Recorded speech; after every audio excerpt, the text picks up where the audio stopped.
As creepypastas, pelo menos para mim, são mídias perfeitas para serem adaptadas para o cinema, pois algumas delas possuem consigo atmosferas bizarras, que poderiam ser trabalhadas com certa facilidade em um filme de terror. Mas se olharmos para trás, percebemos que o histórico de adaptações dessas mídias não são nem um pouco positivas. Mas por quê? Porque elas falham mesmo já tendo como base uma história ou personagem extremamente interessante. Bem, é isso que vamos descobrir no vídeo de hoje. Olá, eu sou o Zeca e seja muito bem-vindo ao Zeca Analysis. Algo que sempre me incomodou nas adaptações de creepypastas e dessas lendas bizarras da internet foi toda a estrutura das produções em si. Eu nunca senti que quem fez essas obras realmente entendeu o conceito do que estava adaptando. As creepypastas estão completamente ligadas à internet, afinal, foi nela que elas surgiram. Mas eu senti que nenhum desses filmes conseguiu trabalhar isso de uma forma realmente boa. Vamos pro exemplo mais óbvio. Slenderman. O cara branco de terno sem rosto que aterrorizou os internautas por bastante tempo. Ele foi uma figura que se popularizou e que foi construída pelos próprios usuários. Por causa de uma simples foto, uma extensa mitologia foi criada em torno dessa criatura, criando e deixando de mão beijada diversos caminhos que uma adaptação cinematográfica poderia seguir. E é aqui onde as adaptações dessas lendas da internet, pelo menos para mim, se tornam confusas e inconsistentes. Ao invés de escolherem uma única abordagem, preferem mesclar tudo, gerando algo incompreensível. Com Slenderman você poderia ter pelo menos duas abordagens: fazer um filme comum sobre ele perseguindo e matando um grupo de jovens, ou fazer um filme sobre o Slenderman atormentando um grupo de jovens. Uma abordagem poderia flertar com o slasher e o outro poderia flertar com o terror psicológico. E eu até acho que poderia ser encontrado um meio termo entre essas duas abordagens. E foi exatamente o que esse filme tentou fazer.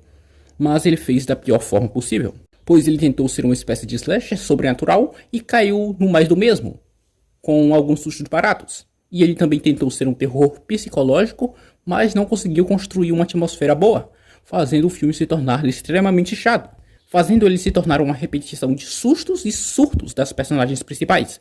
Ele não consegue estabelecer bem a ameaça que o Slenderman representa e não consegue estabelecer bem as consequências que essa figura traz para o psicológico das suas vítimas. Tudo fica na primeira camada, o esforço é mínimo. Mas a verdade é que ficar na primeira camada pode até ser uma bênção, pois quando pessoas não capacitadas tentam falar sobre temas complexos, podemos acabar presenciando o nascimento de uma bomba. Podemos acabar presenciando o nascimento de um meme do mal. Esse filme, baseado na aterrorizante lenda da Momo, tinha até que uma ideia legal. Ele era um filme que não pretendia fazer uma crítica aos jovens que cada vez mais estão ficando dependentes das redes sociais e que aceitam desafios bizarros que colocam suas vidas em riscos.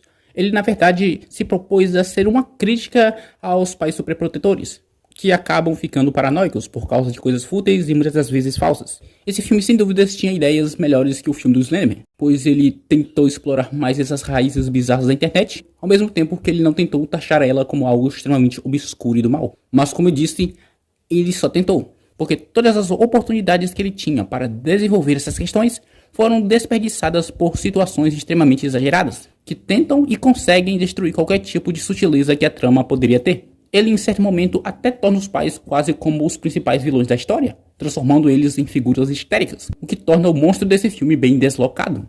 Esse filme poderia ser simplesmente uma crítica sobre os pais ficando histéricos por motivos bobos, mas não, eles precisaram incluir o elemento sobrenatural que acabou tornando o filme uma mistureba. Pois ao mesmo tempo que ele quer ser um filme psicológico e uma crítica aos pais, ele também quer ser um filme sobrenatural meio slasher. E é essa falta de sutileza e essa falta de foco que resumem bem esses filmes que tentam falar sobre assuntos virais e assustadores da internet.